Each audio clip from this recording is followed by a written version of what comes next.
இலங்கையின் முதற்தர சுற்றுலா தலம் ரீச்சாவின் மாபெரும் உணவு திருவிழா ஆகஸ்ட் மாதம் 7, 8, 9 மற்றும் 10ஆம் தேதிகளில் மாலை 6 மணி முதல் 10 மணி வரை. இன்றே டிக்கெட்டுகளை பெற்றுக் கொள்ளுங்கள். வணக்கம். மீண்டும் மற்றும் ஒரு நிஜக்கண் நிகழ்ச்சியினூடாக சந்தித்திருக்கின்றோம்.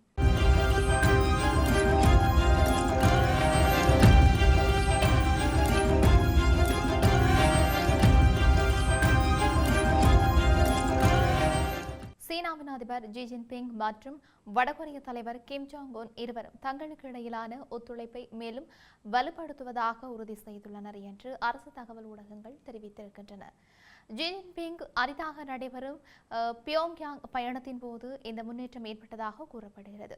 திங்கட்கிழமை இரவு நடைபெற்ற உச்சி மாநாட்டில் இரு நாடுகளின் உறவுகளை மேலும் முன்னேற்றம் செய்ய விரும்புவதாக ஜி ஜின்பிங் தெரிவித்திருக்கின்றார். அதே நேரத்தில் நெருக்கமான உத்தி தொடர்புகளை வளர்க்க இருதரப்பும் ஒப்புக்கொண்டதாக அதிகாரப்பூர்வ செய்தி நிறுவனம் செவ்வாய்க்கிழமை தெரிவித்திருந்தது. தன்னுடைய பங்கில் கிம் ஜாங் உன் வடகொரியா மற்றும் சீனா இடையிலான நட்பு மிக முக்கியமாக உயர்ந்த முன்னுரிமை கொண்ட உத்தி பணியாக தொடரும் என்று உறுதி செய்ததாக அந்த நிறுவனம் கூறியிருக்கிறது.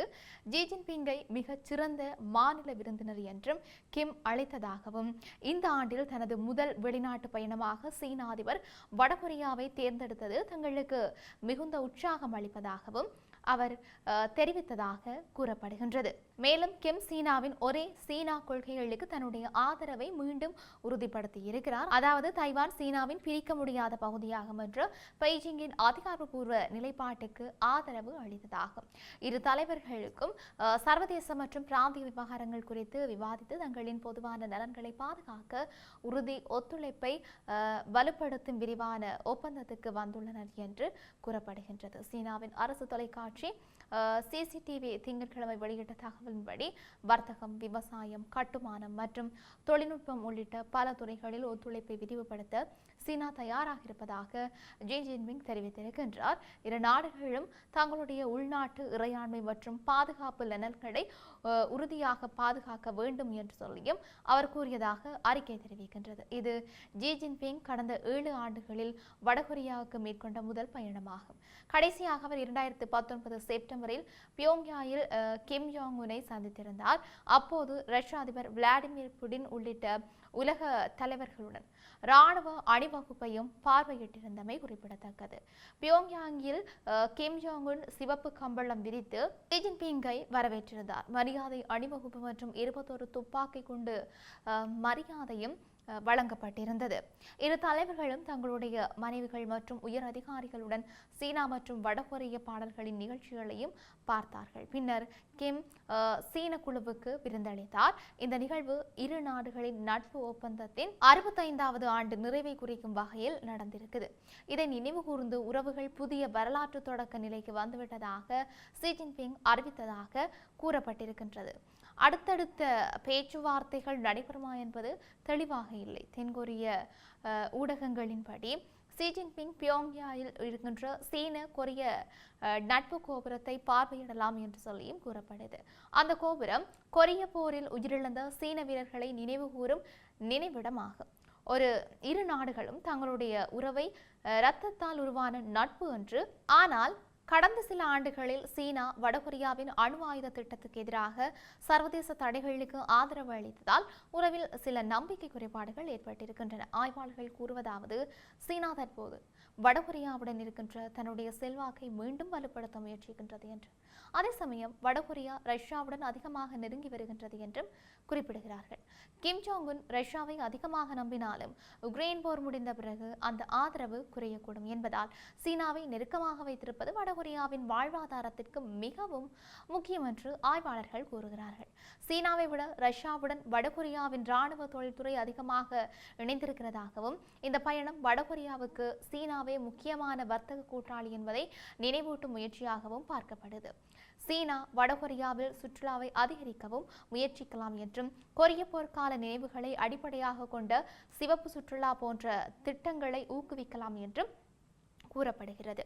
அணு ஆயுத திட்டம் அல்லது அமெரிக்காவுடன் இருக்கின்ற உறவுகள் குறித்து இந்த பேச்சுவார்த்தைகளில் வெளிப்படையாக பேசப்பட்டதா என்பது குறித்து வடகொரிய ஊடகங்கள் குறிப்பிடவில்லை. முன்னதாக வடகொரியா தன்னுடைய அணு ஆயுத உற்பத்தியை பெரிதாக அதிகரிக்க திட்டமிட்டிருக்கிறதாக கிம் அறிவித்திருந்தார். இதனால் அமெரிக்கா, ஜப்பான் மற்றும் தென்கொரியா ஆகிய நாடுகளுக்கு இடையிலான பாதுகாப்பு ஒத்துழைப்பு மேலும் வலுப்பெற்றிருக்குது. இதனை சீனா எதிர்த்திருக்கின்றது. ஆய்வாளர்கள் கூறுவதாவது, இந்த பயணம் மூலம் சீனா வடகொரியாவை தன்னுடைய செல்வாக்கு வட்டாரத்துக்குள் மீண்டும் வலுவாக கொண்டு வர முயற்சிக்கின்றது. அதே சமயம் அமெரிக்காவுடனான போட்டியும் அதிகரித்து வருவதாக கூறப்படுது. பெய்ஜிங்கில் இருந்து செய்தியாளர்கள் கூறியதாவது, சீனா தற்போது வடகொரியாவுடன் உறவை வலுப்படுத்த ஊக்குவிப்பு மற்றும் நெருக்கமான ஒத்துழைப்பு என்ற அணுகுமுறையை பயன்படுத்துகின்றது. இவை எப்படி இருக்க, ஹார்முஸ் ஜலசந்தி அருகே அமெரிக்க ராணுவ ஹெலிகாப்டர் விபத்துக்குள்ளாகி இருப்பதாக தகவல்கள் வெளியாகி இருக்குது.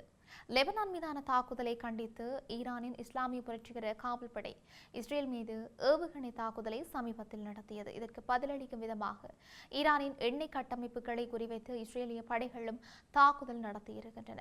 அமைதி பேச்சுவார்த்தைகள் தீவிரமாக நடைபெற்று வருகின்ற நிலையில் இந்த மோதல் பிராந்தியத்தில் பதற்றத்தை மீண்டும் அதிகரிக்க செய்திருக்குது. இந்த நிலையில் திங்கட்கிழமை அமெரிக்க ராணுவத்துக்கு சொந்தமான அப்பாச்சி ரக ஹெலிகாப்டர் ஹார்முஸ் ஜலசந்தி பகுதியில் விபத்துக்குள்ளாகி இருப்பதாக தகவல்கள் வெளியாகி இருக்குது. பெயர் வெளியிட விரும்பாத 2 நபர்கள் வழங்கிய தகவலின் அடிப்படையில் நியூயார்க் டைம்ஸ் இந்த தகவலை வெளியிட்டிருக்குது. விபத்தின் போது ஹெலிகாப்டரில் இருந்த 2 விமானிகளும் பத்திரமாக வெளியேற்றப்பட்டதாக தகவல்கள் தெரிவிக்கின்றன. இந்த ஹெலிகாப்டர் விபத்தானது இயந்திர கோளாறால் ஏற்பட்டதா அல்லது ஈரானின் தாக்குதலில் வீழ்த்தப்பட்டதா என்று தற்போது தெளிவாக தெரியவில்லை என்பதும் குறிப்பிடத்தக்க விடயமாகவே இருக்கின்றது. பயங்கரவாத தடுப்புச் சட்டத்தின் கீழ் குற்றப்புலனாய்வு திணைக்களத்தில் காவலில் இருக்கின்ற முன்னாள் புலனாய்வு தலைவர் சுரேஷ் சலை குறித்து தன்னுடைய கருத்துக்களை தெரிவித்த முன்னாள் ராணுவ தளபதி சரத் பொன்சேகா, சாலே ஒரு ராணுவ அதிகாரி அல்ல, மாறாக கோட்டாபய ராஜபக்சவின் அடிமை என்று தெரிவித்திருக்கிறார். சுரேஷ் சலை எடுத்த ஒவ்வொரு நடவடிக்கையும் கோட்டாபய ராஜபக்சவின் அறிவோடுதான் செய்யப்பட்டது என்றும், கோட்டாபய ராஜபக்சவின் அனுமதியின்றி அவர் கழிவறைக்கு கூட செல்லவில்லை என்றும் பொன்சேகா குறிப்பிட்டிருக்கின்றார். சலைவை சூத்திரதாரியின் பின்பக்கம் என்றும், கோட்டாபய ராஜபக்சவை அதன் தலை என்றும் குறிப்பிட்ட பொன்சேகா, மற்ற ராஜபக்சர்களுக்கும் இந்த நடவடிக்கைகள் பற்றி தெரிந்திருந்தது என்றும் வலியுறுத்தினார்.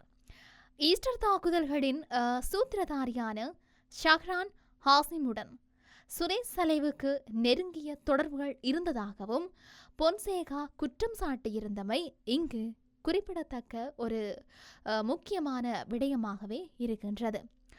போருக்கு பிந்தைய காலத்தில் ஷஹரான் உட்பட ஆயிரக்கணக்கானவர்களுக்கு ஷாலே சம்பளம் வழங்கியதாகவும், இந்த பரிவர்த்தனைகள் அனைத்தும் ராஜபக்சகளின் ஆசீர்வாதத்துடனேயே நடந்ததாகவும் அவர் குறிப்பிட்டிருக்கின்றமையும் இங்கு முக்கியமான ஒரு சுட்டிக்காட்டத்தக்க விடயமாகவே இருக்கின்றது. விசாரணையோ குற்றச்சாட்டுகளோ இன்றி தன்னை 8 மாதங்கள் காவலில் வைக்கவும் துன்புறுத்தவும் கோட்டாபய ராஜபக்சவுக்கு சுரேஷ் சலைவும் அவரது குழுவினருமே அறிவுறுத்தினர் என்பதை பொன்சேகா நினைவு கூர்ந்திருந்தார். அவரது மனைவியும் மகள்களும் கூட கடுமையான அழுத்தத்திற்கு உள்ளாக்கப்பட்டதாகவும், விமான நிலையத்தில் வைத்து விசாரிக்கப்பட்டதாகவும் அவர் சுட்டிக்காட்டியும் இருந்தார். தன்னுடைய இந்த வேதனையான கர்மாவின் பலனாக சலே தனக்கும் தன்னுடைய குடும்பத்திற்கும் இழைக்கப்பட்ட அநீதிகளை இன்று எதிர்கொள்ள வேண்டியுள்ளது என்றும், இப்போது சலைகளின் காலம் வந்துவிட்டது என்றும் அந்த முன்னாள் ராணுவ தளபதி மேலும் கூறியிருக்கின்றமை குறிப்பிடத்தக்கது. இப்படி இருக்க உலகளவிய ரீதியில் இனிமேலாம் நடக்கப் போகின்றது என்று நாங்களும் பொறுத்திருந்து பார்க்கலாம். மீண்டும் மற்றொரு பதிவினூடாக சந்திக்கலாம். வணக்கம்.